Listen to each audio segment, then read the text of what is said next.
Salut les devs.net et bienvenue dans cette vidéo où est-ce que nous allons commencer une série sur les principes solides implémentés en .NET. Avant de rentrer dans le vif du sujet, comme à chaque fois, je t'invite à lâcher ton pouce bleu, à t'abonner, à activer les notifs pour être directement prévenu quand je mets en ligne une nouvelle vidéo. Petit instant pub, sur ma plateforme tu trouveras tous les cours que j'ai publiés en e-learning et tu as maintenant la possibilité de t'abonner pour 19 € par mois qui te donnera accès à l'intégralité du catalogue te permettant de te former à un prix accessible sur les techno.net en profondeur et bien sûr tu auras accès à tout le catalogue durant toute la durée de ton abonnement. Je ferme la page pub. On va parler donc des principes solides et on va commencer par le premier d'entre eux qui est le principe S voulant dire Single Responsibility Principle. Alors d'accord, mais qu'est-ce que ça veut dire? Eh bien ça veut simplement dire qu'une classe doit avoir une seule raison d'être modifiée, de changer.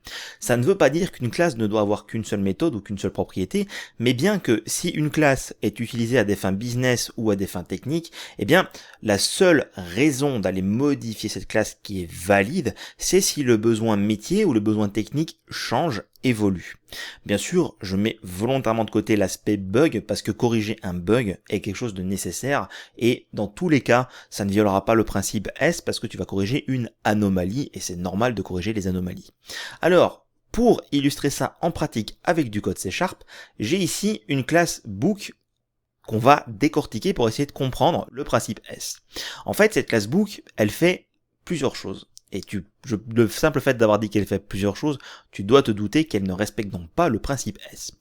En fait, dans cette classe book, je vais retrouver 4 propriétés, le titre, l'auteur, nombre de pages et l'ISBN, qui sont donc les caractéristiques du livre. Ce qui veut dire que la classe book a pour rôle de véhiculer ces informations. Ça en fait donc, au sens propre, un DTO, Data Transfer Object. Donc je vais me servir des instances de ma classe book dans mon application pour transporter des informations d'un livre, d'une méthode à l'autre, d'une classe à l'autre, ou ainsi de suite. Ensuite, j'ai une méthode SaveToFile. Cette méthode SaveToFile, eh bien, elle va prendre les caractéristiques du livre et les sauvegarder dans un fichier JSON. Mais la problématique, c'est qu'elle se trouve dans le DTO, ce qui veut dire que quand je vais envoyer une instance de mon livre à une autre méthode, à une autre classe, elle aura bien entendu accès aux caractéristiques du livre, mais elle aura également la possibilité d'appeler la méthode SaveToFile. Et ça n'a pas de sens, parce que le but de Book est de faire véhiculer de l'information. On se retrouve donc ici avec deux responsabilités. Véhiculer de l'information et sauvegarder les caractéristiques dans un fichier. Il est donc nécessaire de séparer ces responsabilités. Maintenant qu'on a vu le problème, comment en pratique est-ce qu'on fait cela? Eh bien, pour le coup ici c'est assez simple. Je vais créer une nouvelle classe que je vais appeler Book Repository.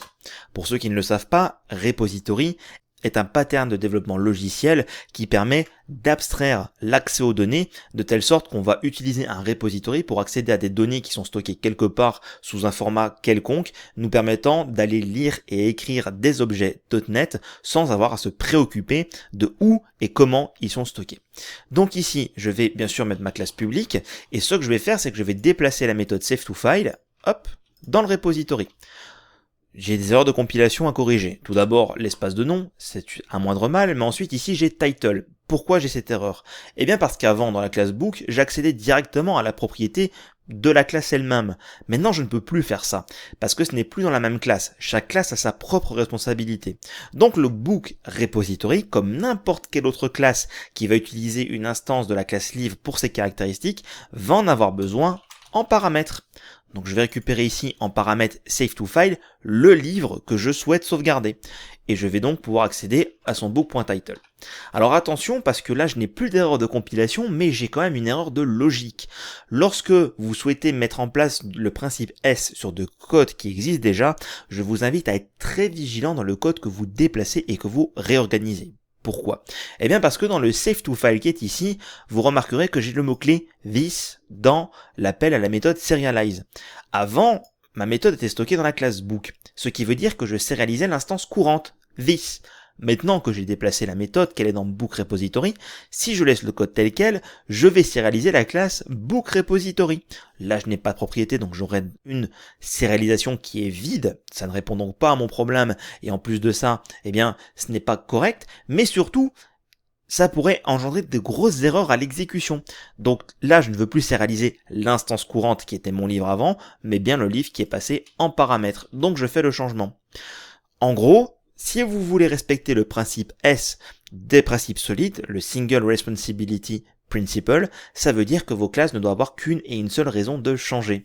Donc maintenant, concrètement, si dans mon livre, j'ai besoin de rajouter également le genre, si c'est de la fantasy, du thriller ou de l'horreur, j'irai dans la classe book rajouter ici une propriété genre. Si j'ai besoin d'aller lire une instance d'un livre depuis une source de données, j'irai faire cela dans le book repository. Chaque classe a sa responsabilité. Book transfère les informations des caractéristiques du livre d'une méthode à une autre ou d'une partie de mon application à l'autre, et Book Repository se charge d'aller gérer la sauvegarde, la gestion de la couche d'accès aux données pour moi.